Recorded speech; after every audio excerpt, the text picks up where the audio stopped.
Hello, good morning. Rachel Johnson here, and welcome to another edition of Ask Cascadia Live. So today we are going to be answering questions about enhanced brand content, about places to put links on your detail page, if that's even possible. Some questions about images, IP infringement, and talking about some of the challenges around pesticide takedowns in the last week or so. So we've got a full agenda packed for today. All right, so if you have any questions about selling on Amazon or any follow-ups from anything that I'm saying, please pop that right into the chat. And please let me know if you have any issues at all with hearing or seeing me, okay? All right, if you are watching the replay, type replay below and feel free to continue to post your questions if you're watching the replay. And this group weekly, excuse me, I think that there's, for me, it's weekly, and then for the team, there's someone popping in here pretty much daily to check and see what's going on. Okay? All right. So first question, I saw an EBC page, excuse me, a double chart showcasing other items in the seller and direct link comparisons from the chart. Is this a good strategy? Yes, absolutely. So the way that you do a comparison chart in an EBC page is to simply select the comparison chart from the options that you have there. Now, some brands choose to do two comparison charts, and every brand registered seller should have access to that. And the reason why I like having two is because you have the ability to have both the complements of your product. So, for example, what I mean by complements is sometimes you may have a some may have products that work with. Hopefully, there's not too much of a delay. Sometimes you may have products that work with the product that you're targeting. Sometimes you may have good replacement products for that target product. So if you have two charts, then you have one that is the substitute chart that says, here's the things that you can get instead of this that are in my catalog. And then you have the supplementary items. So if you were selling, say, pencils, then you could offer mechanical pencils or pens in one chart, and you could offer a pencil bag or a sharpener in the complement chart, okay? So that's how you would use two different charts. The way that KitchenAid has used them is the first chart covers all of their competitors. So they're like the artisan stand mixer, the professional mixer, and so on, and all the features for all of the mixers. And then the second one is basically a list of all of the accessory attachments that go with the KitchenAid. So hopefully that helps with a little bit of context around why you might use two comparison charts. Okay, so next question is from the questions here. It's about seller feedback that actually review where they loved the product. Let me expand that out. Most look like the person thinks they're leaving a product review, and I want them to leave a product review, definitely. So is a letter like the following okay? Hello, Mr. and Mrs. Customer, first name, last name. This is Vanessa with Fancy Home. We are thrilled that you like our product name, and thank you for taking the time to leave the feedback. However, we think you meant to leave a product review, or people looking at the product can see the reviews. If you want to leave your review, go here, go here. Yes, that's just fine. In fact, we have a default template that we give to our clients that looks very similar to that. So that's totally fine. If they meant to leave a review, then they probably would like the feedback that they didn't actually leave a review, and happy to go there. So the reason why they do that is because Amazon will often send a request for follow-up. So Amazon itself will say, hey, do you have any seller feedback to leave? And so people are like, oh, okay, I guess I'm supposed to leave seller feedback. Whereas Amazon does not follow up with product reviews unless you're part of the early reviewer program. So it's just a kind of weird quirk that Amazon actually kind of drives that behavior. Okay. Also, it's all on one page. And so myself, at least, I have multiple times started working on one seller feedback and then ended up doing a bunch because I was already on the page. Okay, next question. Is it allowed to place clickable links to your other products on your detail page? It is not allowed for you to do so. So there's a few different ways that clickable links can be added to the page. The first one is the one that we just talked about in section 1, the enhanced brand content. So that one is the one that's approved by Amazon that you can use. For anyone else adding a link, if you add a link in a review, it usually gets truncated and it just goes like the 3 dots. So it's like brackets and 3 dots. And then for the other location, the place that I've seen it go through without any issues is actually the Q&A section. So if you ever try to link like a YouTube video or some external URL or somebody's email address, it actually will go through in the Q&A. So that's an area where if you were to have someone who's like a trusted person respond to Q&A and just reply with, here's a YouTube video explaining how to use the product, that could actually help you. Now, right now, there's no enforcement that happens on the Q&A. Now, I don't know when that'll change or if it will change. There's no real abuse that happens on there right now. So right now, sky's the limit. If you want to send people to a YouTube video, I wouldn't recommend sending them to your website. You want something that always heads back to Amazon to protect yourself. Okay. All right, next question. Is there a way to protect my pictures on Amazon? Few sellers copied my product and used my images, but they altered them. How can I prevent them using my pictures? Can I report them to Amazon even if they Photoshop images to look different? Okay, there's a few legal things here. The first is that if you want to have Amazon protect your copyrighted images, you need to register them with the Copyright Office. It's not very difficult, and you can do it yourself. You don't need a lawyer. So you would need to go to the US Copyright Office and register your digital content. Okay, so that's the first thing.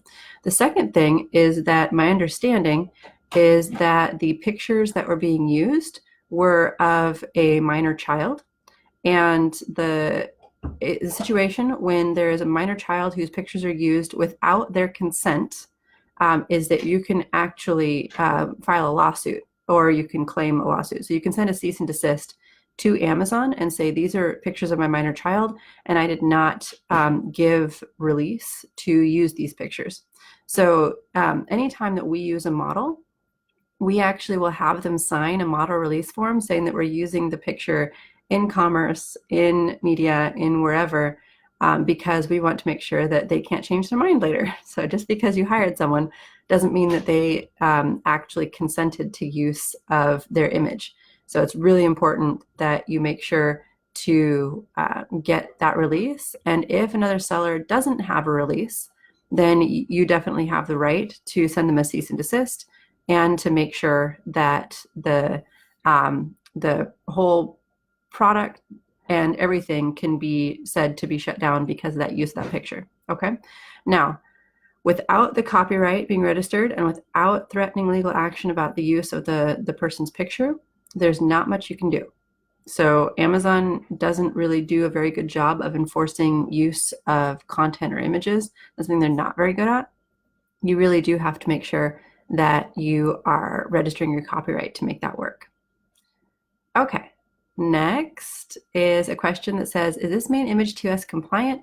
The style guide for the beauty category says no text in main image and it has a picture of Dove with a multi-pack notification on the side. No, it's not TOS compliant. But the only categories that currently automate TOS compliance in pictures are in apparel and shoes. Shoes is absolutely awful for it. Shoes is so picky. So they'll actually automate shutting down your listings and suppressing them if the text is on the picture, or if the white background isn't being used, and so on. Sometimes to not kind of comical effect because it's not actually accurate. But every other department, they actually wait for people to complain, or the seller support reps will wait until they see it and then do something about it. So even though that's not TOS compliant, I don't see there being a very high likelihood of enforcement there. You can always report a violation. That's something that you can do if you see someone violating in that way. Okay, there was another question here. You don't need a lawyer to send a cease and desist, right? No, you don't. But one of the things that we've found recently is that Amazon limited the amount of emails that you can send.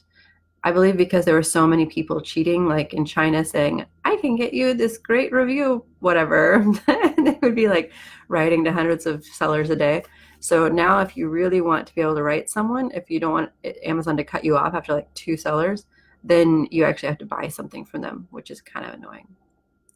I'm not a big fan of buying something from the person who's taking over my, my information, but that's the only guaranteed way that you can actually contact them, unfortunately. Okay, the next question is, does Amazon ever really do anything when you perform a sample purchase of a listing hijacker? Yes, they do. They review it. If you do not provide all the information in the format that's required by their SOP, which they do not make public to you, then they won't do anything, right? Because they need to have all the information in place to make the change. They just do not write back to you and say, hey, to be able to enforce this, we typically need blah, blah, blah. So you just need to make sure that you have all the information that they request. And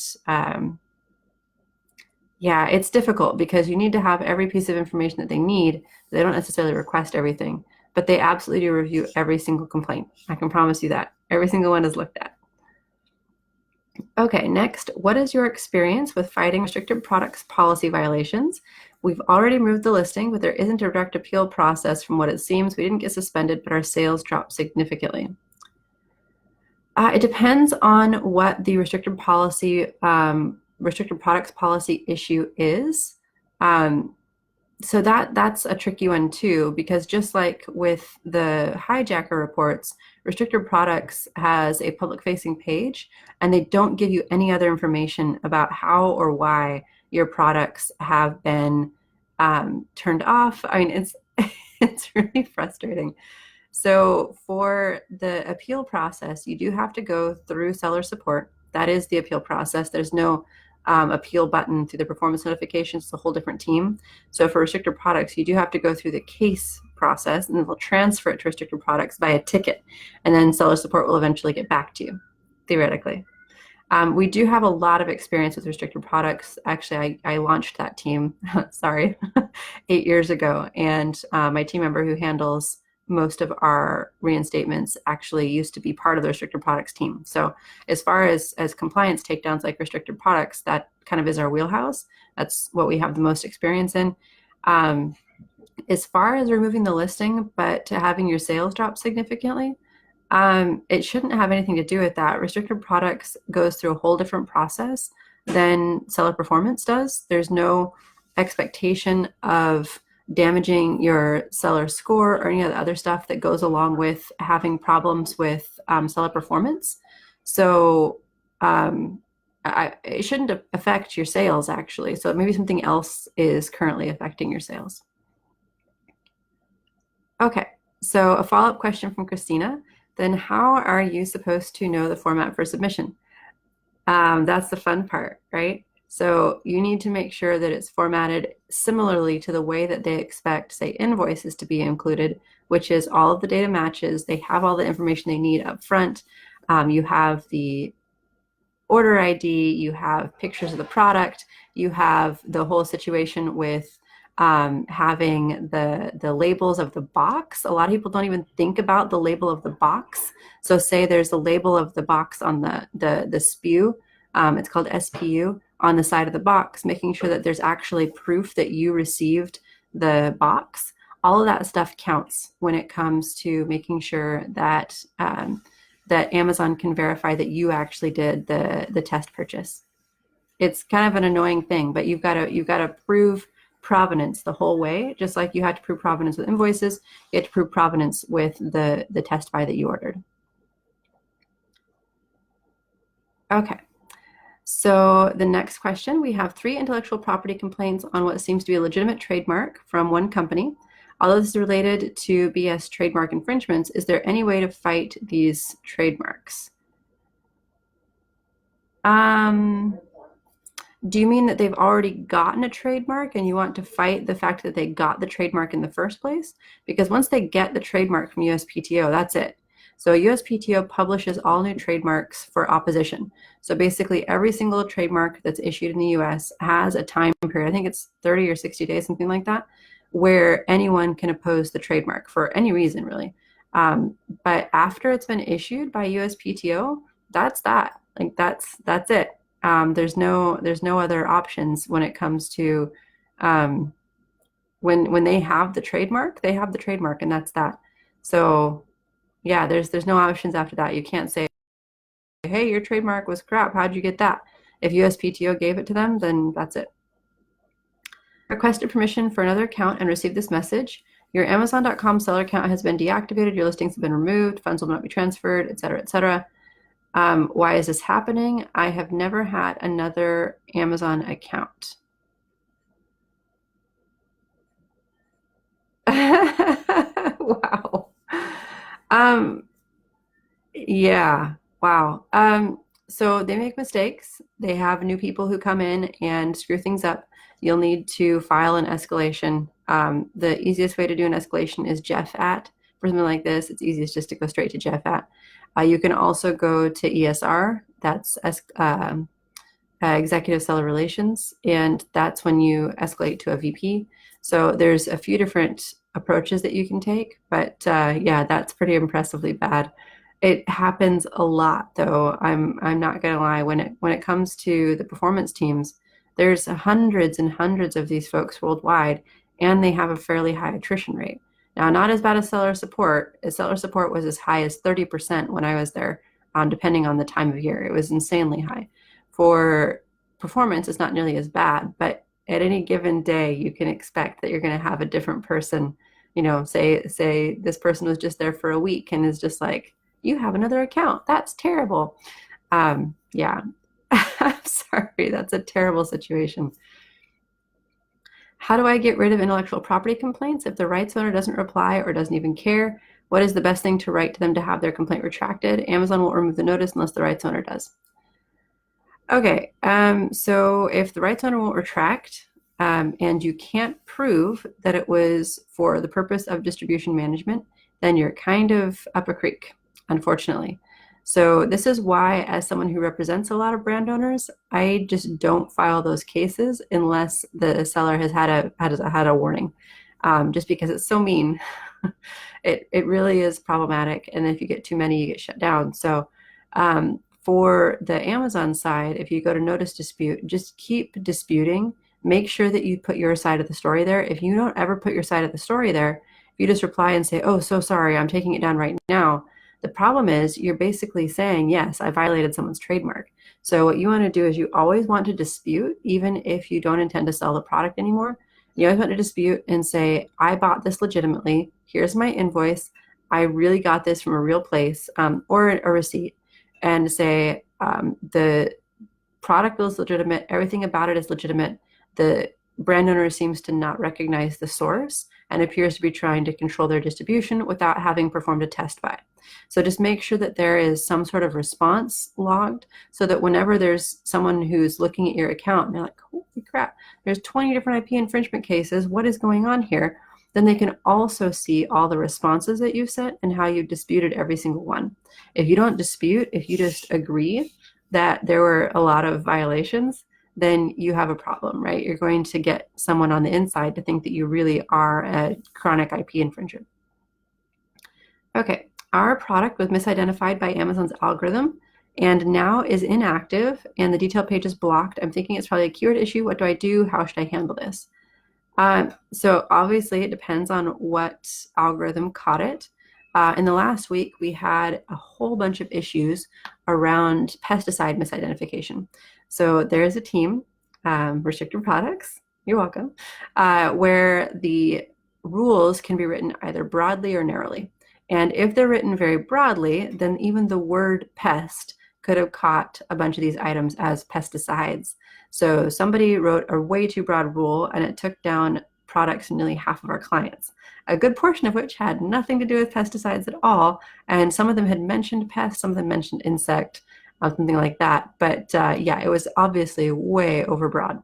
So in those cases, you don't need to remove the content if it's not really a pesticide product. What you need to do is escalate to Jeff or to ESR, and you can also write to seller-performance. Basically anything to get attention on the fact that your product isn't a pesticide.